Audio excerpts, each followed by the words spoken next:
these requirements specifically to the particulars of this AMA. So thank you for that. Sir. And Frank, I'm Lisa again.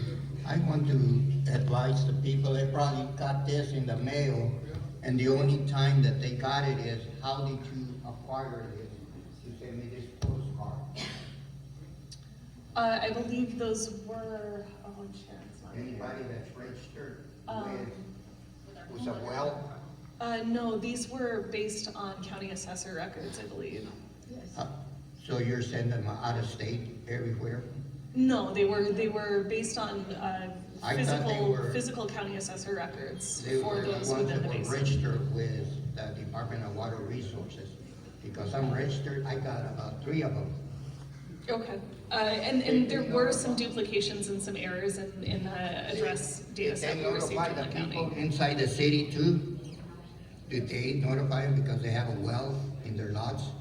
My understanding, so the person that developed that is not here today, but my understanding is those addresses were obtained from county assessor records. So it was for property owners in the basin. So everybody in the city. Thank you. Sean, go ahead and read another question, please. Okay.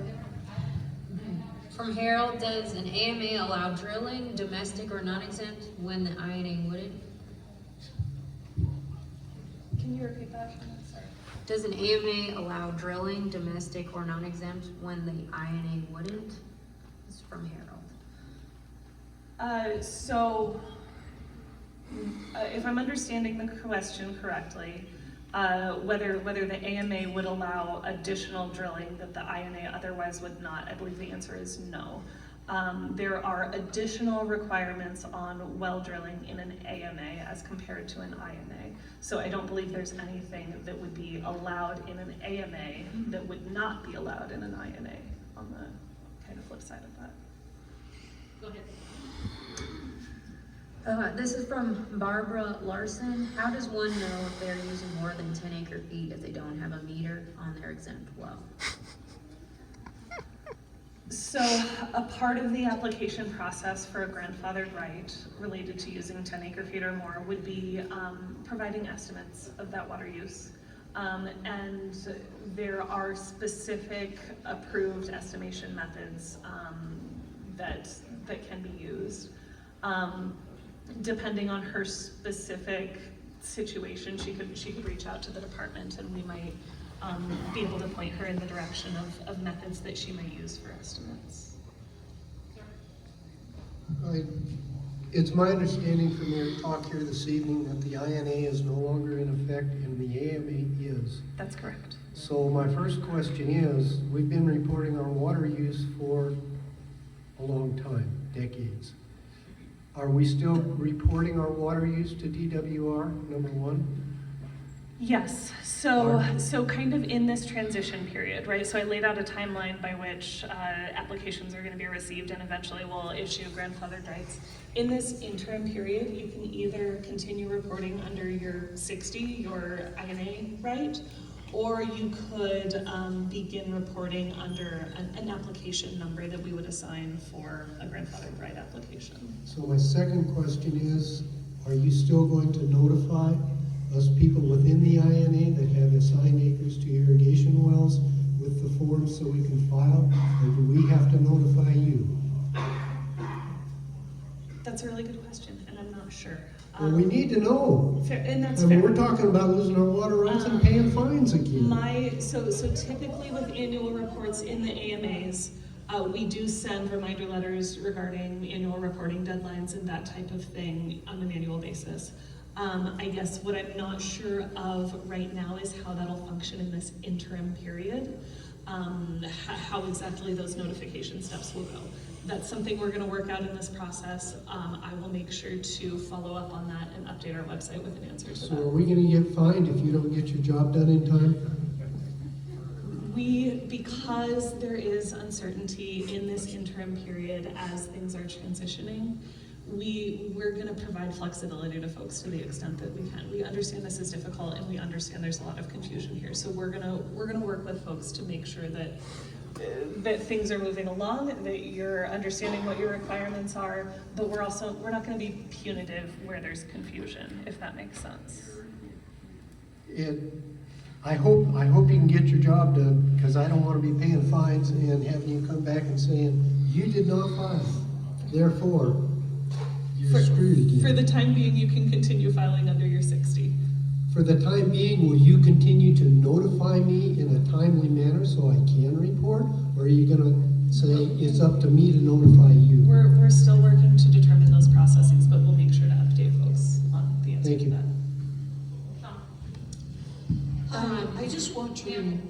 We have an online question, hold on just a second, please. No worries. Harold asked another question. Are expenditures made before 12 months in an INA counted as SCI? Sorry, can you repeat that? Are expenditures made before 12 months in an INA counted as SCI? So, let me go back to that slide. Sorry, give me a moment here. The timeline for substantial capital investment in an INA is 12 months prior to the date for the call for the election.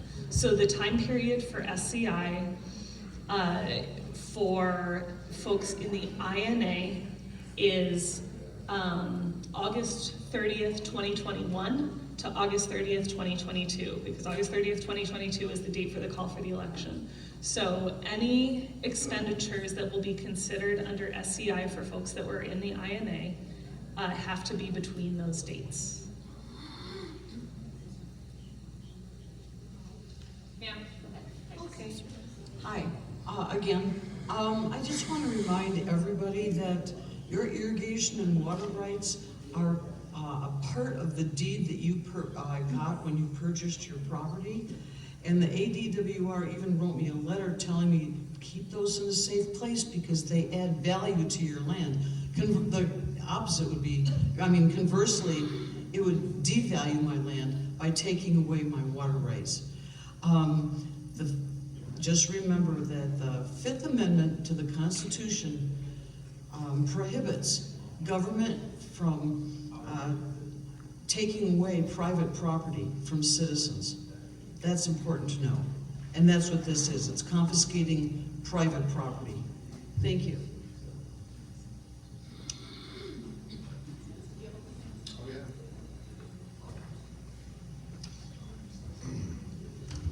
I have some comments and some suggestions for you. My name is Tim Frazier. I'm from Elfrida, Arizona. About a year ago, the dairy came in around me, bought all the way around me, sank holes to 1,500 foot all around me. They're running 2 pivots off of one sprinkler, God bless them. I've got a 500 foot hole. So, the thing is it's like you've come down here and the thing you keep going back is, this is the statute, this is the statute. Well, I don't really respect y'all, and I'm trying to be nice to you, but I can't wish you well. Let me explain a little bit about what you've done to me. The first thing you've done is you got people from a town over here that's known for their liberals, Bisbee, Arizona. They don't even get water from our hole in the ground, and they got to vote on this. Number 2, I've had my water rights. And the thing is, the question is my invested substantive? Last time I checked, even when you go to a store, you can have an EBT card, you can have a food card, but y'all gonna charge everybody. Everybody in here that's gonna try to keep their water rights, you're gonna charge them money. And it was people like you that voted for it and pushed it. Thank you, this is the result. Thank you for. Well, Yeah, my that's only where suggestion it's is not this. I do Sarah, have we're- a suggestion. I think we're not you've done gonna me allow- terribly wrong. Thank you. My only suggestion is that the organization, if you're gonna stop water from bleeding out of the valley, which I don't think you are, you've basically allowed corporations to go against regular folks like me who don't have that much money. You're taking from me, it's been said here several times, you're taking property. There's assigned value to my water rights, and you're just gonna send little code postcard and mail and take all my rights away? Well, I don't think that's right. But the only suggestion for you is what I've noticed in the valley is that the corporations are keeping the pumps on. And even though they built 100,000 head dairy and they didn't have to go get any forms from the county, it suggests that there is something wrong, that there was something illegal that happened. It suggests that somebody was paid off. But those corporations, you can't keep on putting us against them and normal folk. And they're pumping the summer crop, the winter crop. Something needs to happen. They need to pick the winter or the summer. And then here's the whole thing. It's just like the Douglas AMA. I've read it multiple times, but nobody enforced it. So if you guys think you can come take all our money through an unfair election, your proposed rules, and then you're not even going to sanction some of the biggest people that caused this was corporations, I think you're mistaken. Good night, everybody. Yep, this is from Justin. What does an impact analysis consist of? Is it needed for every non-exempt well, and who does it apply to?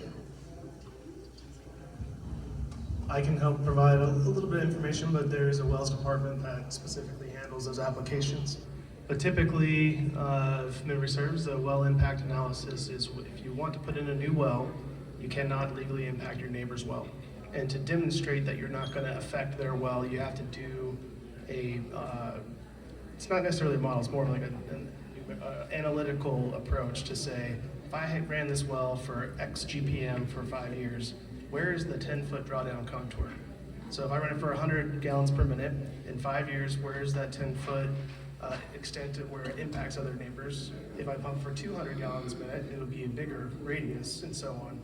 And the rule is on the website. Like I said, I'm not in the wells department, but I do know that the demonstration is a Tice drawdown equation, and it's all listed on the website. But the intent is that someone can't put a well around the corner of their property and yours and affect your well on your property.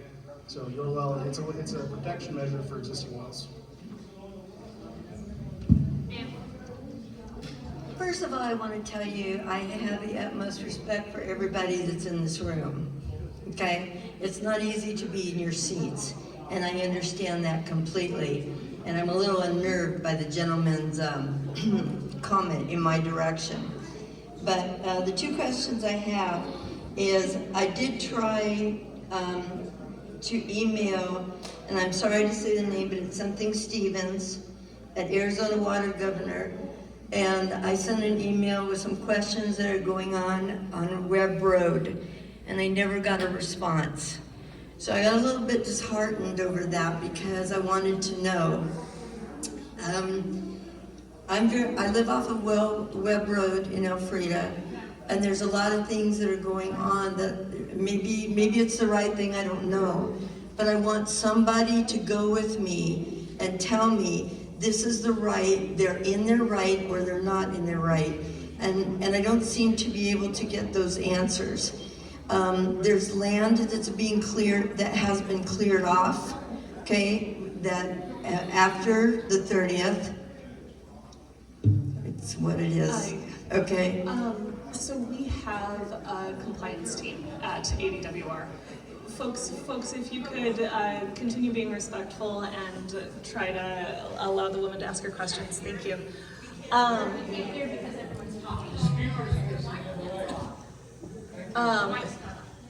We do have a compliance team at the department. I'm not sure who you might have reached out to before, but I have business cards, and if you want to send me an email, I'd be happy to put you in. I really appreciate that because I want somebody, there's a lot of things that are going on that I want to know if it's right or not. And do I understand correctly that it's okay to have one well and then somebody go ahead and clear off land and just run the piping to that well, so that well is now feeding more than just one area of planting? There's some nuance there. So the irrigation authorities are associated with the acres. So if those acres were previously irrigated, and that. They were not. So there is a prohibition on the expansion of irrigated acres, so if they were not previously irrigated, then that would be prohibited. Okay. Well, and here's my last question, okay? My last question, thank you, is that who is going to enforce this? Who's going to go? Is anybody going to go to these people, be it corporate or whoever, and say you can't do it? Because I've gone right up to drilling teams and talked to them. So in this kind of establishment period, in this interim period, there's a little bit of uncertainty because Sure. of the nature of the timelines around the applications, because those are kind of pending. So during this time period, what we're mostly going to be doing is a lot of education, informing people of what they can and cannot do. And we'll also be checking. We'll be using satellite and imagery to look at irrigation histories and that type of thing to see if there's folks that we need to reach out to determine Because there if are. there's additional stuff going on. There so, are. So we're going to be looking, the ADWR is responsible for that enforcement, and it is something that we're considering the different methods that we might want to take to approach that. Okay, well, my name is Elaine Bailey, and I'd like very much to speak with you. Thanks. Okay? Natalie Mass, nice to Thank meet you. Yeah. So Harold has a few more questions. What is the hourly fee charged against the deposit for applications for GFR, and when is it applied? And then also, will you notify us if the deposit for applications for GFR is used up before more changes are approved? So the hourly fee for applications is $118 per hour, and that again, that is established in rule. I am not perfectly familiar with the billing process. I don't know if you are, Emily. Yeah. I think that it depends on the program, so I think it would be something that we would need to work on with those file reviewers on. Okay. So that'll be another thing that we'll make sure to establish a process for, and we'll make sure to update our website accordingly to communicate that information. Like I said, a lot of these things, this is a brand new thing. This is the first subsequent AMA, so it's the first time we're implementing a lot of these things. So there are a number of processes that we have to determine as we work through this. Sorry. All right, thank you for tonight. This is hopefully a unique situation to this AMA. We have a city in this AMA gets 0 of its water from this basin. But they're in AMA. Are they gonna have to go by the same rules or laws? Is the Arizona Water gonna have to figure out, okay, this amount of water is going to Old Bisbee and we need to, conserve or whatever. What's gonna happen there? That's something that we'll have to look into, about the specific legalities of that type of kind of boundary location. So